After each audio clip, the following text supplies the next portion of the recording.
Alô, pessoal, tudo bem?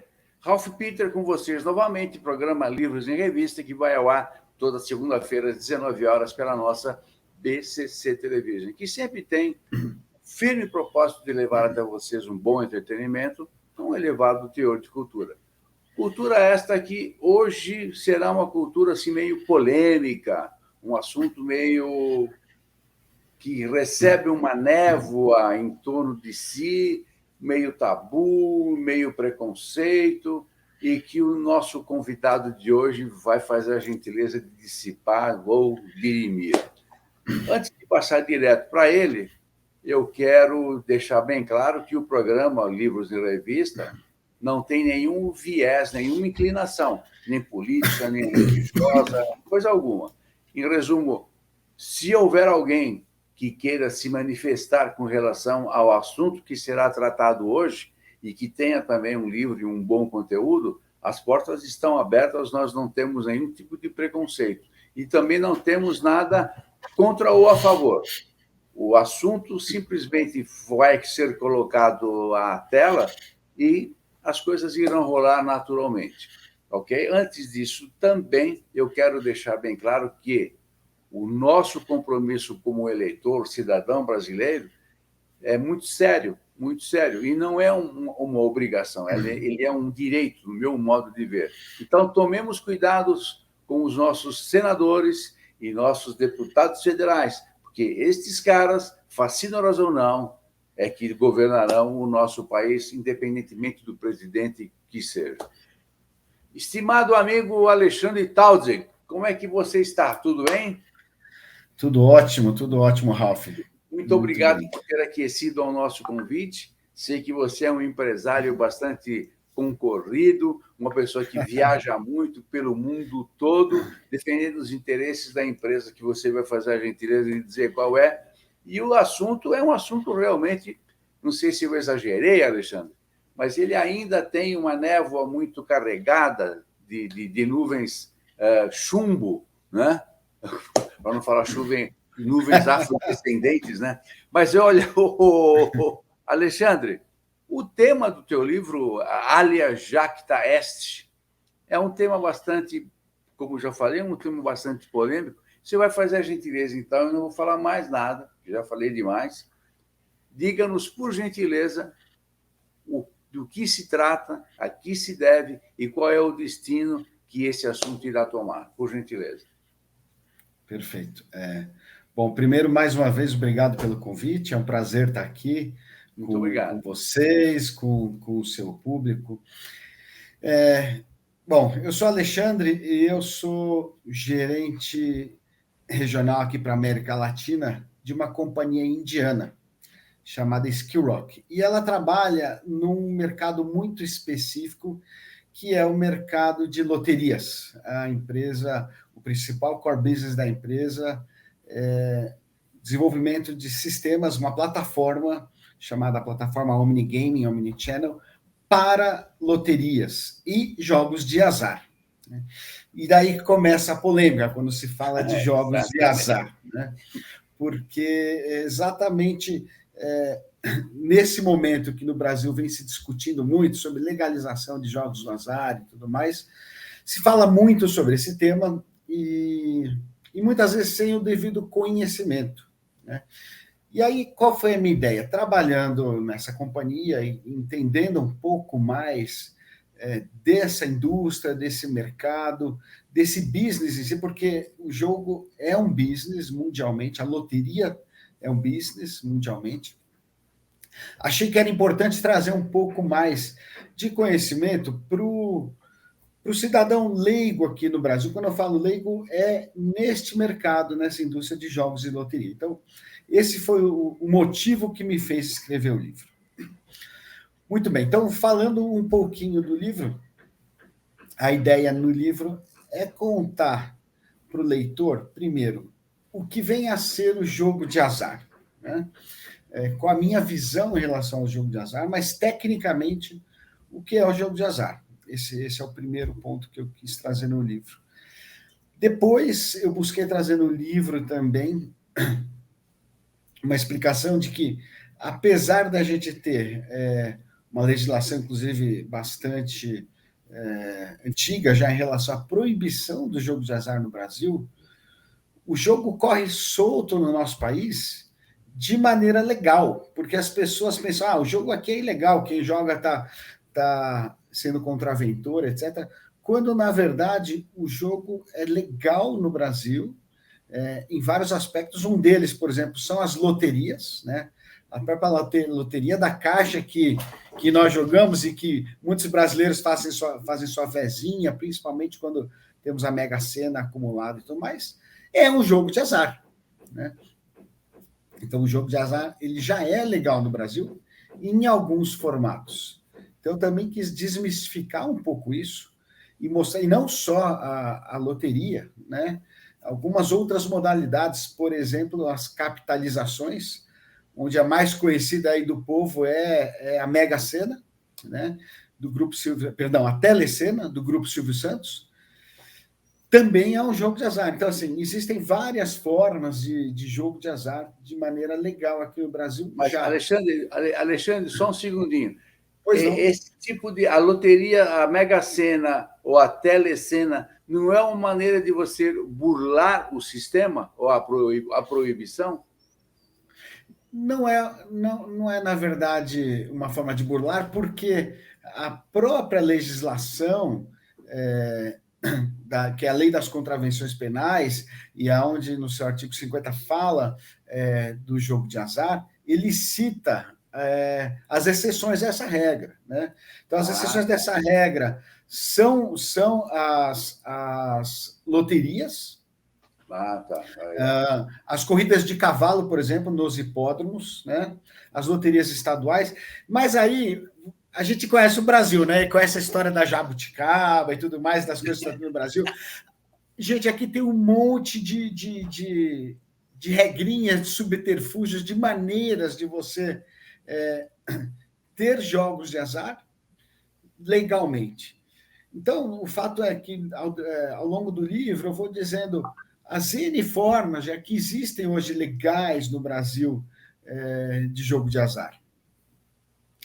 E depois eu faço também um pouco do outro lado, ok. E quem é contra o jogo de azar? Porque o meu objetivo com o livro não é fazer uma apologia ao jogo, não é fazer uma defesa ao jogo de azar, e também não é ser contrário ao jogo de azar, mas é trazer informação para a população. Obviamente que eu dou a minha opinião, né, no livro, não deixo de dar a minha opinião. Minha opinião, eu sou favorável ao jogo de azar, a legalização do jogo de azar, mas eu explico por quê. Então, num dos capítulos do livro, eu comento sobre a ludopatia, né? A ludopatia, que é uma patologia que é o vício pelo jogo, mas que ela já não existe somente no jogo de azar, de apostas. Existem ludopatias vinculadas a outros tipos de jogo, por exemplo, ao videogame. Mas, enfim, eu falo da ludopatia, eu falo das fraudes, dos problemas fiscais que você tem em relação ao jogo de azar. E eu concluo dizendo que você ter o jogo regulado, você ter o jogo legalizado, facilita o controle do Estado, facilitam as políticas públicas para o tratamento de quem tem patologia. Então, não é proibindo o jogo que você resolve o problema. O problema já existe, porque, para que você tenha uma ideia, Ralph, isso eu também cito no livro, no ano passado, a arrecadação da Caixa Econômica Federal com as loterias foi da ordem de 18,5 bilhões de reais. Esse foi o faturamento da Caixa com as loterias. Tá? O jogo ilegal no Brasil é estimado em 27 bilhões de reais. Nossa. Ou seja, nós estamos falando de um número muito maior do que o próprio faturamento da Caixa. Agora, no teu modo de ver, desculpe, Alexandre, no teu modo de ver, perdão, porque o assunto é polêmico, ele suscita um monte de dúvidas, né? No teu modo de ver, o aspecto criminalidade, ele fica melhor ou pior quando você está debaixo de uma legislação pertinente? Ok. Vou responder a sua pergunta. Tudo que tem regulação, você consegue ter mais controle. Essa é a verdade. Eu falei de 27 bilhões de dólares de jogo ilegal. Você não sabe quem está jogando, quem está arrecadando, para onde está indo o dinheiro, né? E aonde está indo propina em relação a esse dinheiro. É muito dinheiro, nós estamos falando de quantias consideráveis. A partir do momento que você tem uma regulação adequada, você também consegue colocar políticas de controle, você consegue normatizar as coisas. Então, garantindo também ao Estado o maior controle e uma menor chance de crime em relação ligado ao jogo.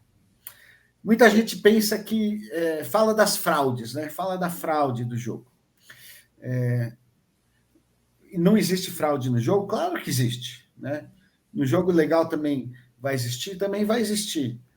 Mas quanto mais regulado e mais legal a coisa mais controle se tem. As pessoas pensam que o operador do jogo ele quer fraudar. Ele não quer fraudar.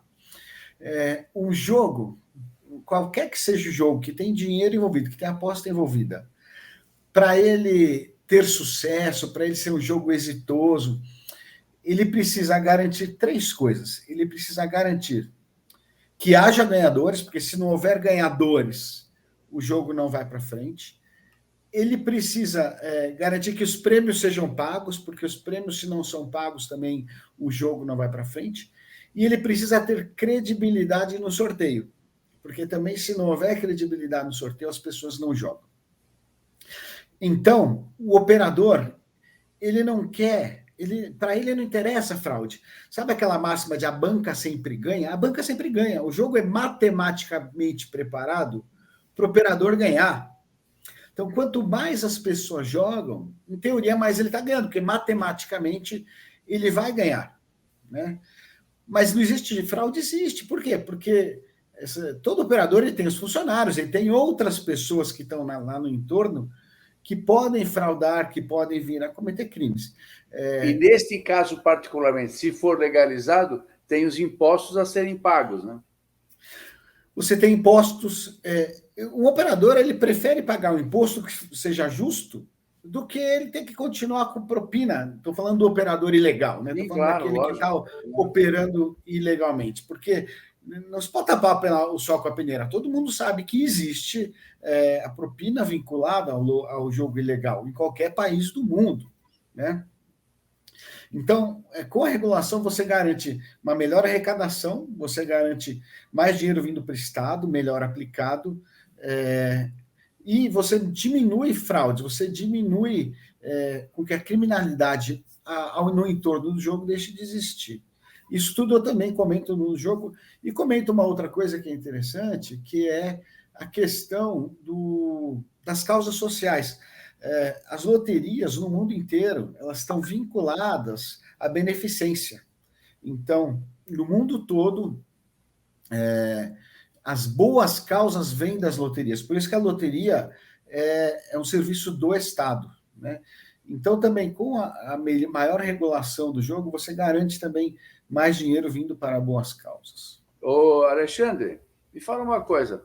Para encerrar, tá, Alexandre? Infelizmente, você sabe, o nosso tempo é meio curtinho, mas está sendo muito esclarecedora a tua presença, porque é um assunto que nós nunca levamos à baila no programa. É a primeira vez que a gente fala de jogo. Você acha que o jogo está em vias de ser legalizado ou ainda tem muita água para correr nessa ponte, debaixo da ponte? Essa é a famosa pergunta de $1 milhão, né? Porque se não fala... dois, estou falando de jogo. Se fala de legalização do jogo há muitos anos no Brasil, né? O que eu posso dizer para você? Hoje nós estamos na contramão do mundo, tá? O Brasil é um dos únicos países do mundo onde o jogo é criminalizado da maneira que é. Se você olhar toda a América, eu acho que somente em Cuba que nós temos o jogo criminalizado da forma como ele é aqui no nosso país. Então, talvez isso já responda um pouco de qual deve ser o caminho. Claro, claro, claro. Bom, naturalmente o teu posicionamento é a favor, é óbvio, né? Sou a favor pelos motivos que eu expliquei. E em nenhum momento eu nego que existe a ludopatia, que existem os problemas. Claro. Apenas eu digo que com a legalização você tem mais controle e mais formas de você resolvê-los. Alexandre, existe alcoólatra pacas e nem por isso é proibida a venda de bebidas, pô. É por aí. Não, É? mas tem gente que fala, não, mas devia proibir tudo. Não é assim que as Não. coisas funcionam. Não é proibindo que Alexandre, você resolve o problema. Alexandre, eu espero que as pessoas, os nossos espequinautas, baixem o teu livro, que ele é gratuito, como nós já esclarecemos aí no GC, e que você possa levar avante o teu trabalho e que ele seja exitoso e que nós todos possamos jogar livremente, sem a possibilidade de ter a polícia nas nossas costas. Quem gosta de jogar, eu, por exemplo, não gosto, mas não acho que quem gosta deve jogar e está acabado. Que se dane, ou não se dane, ou que ganhe muito, ou que perca muito. Por isso que chama jogo, né? Alexandre, mais uma vez, olha, muito obrigado pela tua presença, extremamente útil, esclarecedora, e que todas as forças do universo estejam do teu lado. Muito obrigado. Eu também agradeço a oportunidade, um prazer estar aqui. Valeu. Tchau, Alexandre, felicidades. Pessoal, nós tivemos esse papo de jogatina aqui do programa, primeira vez que nós falamos de jogo, que talvez não seja a última, espero que, como eu falei, quem tiver opinião contrária que apareça, ou a favor que apareça, e agradeço a todos vocês pela paciência, pela audiência, e até a próxima semana, se todas as forças assim permitirem. Tchau, tchau. Felicidades.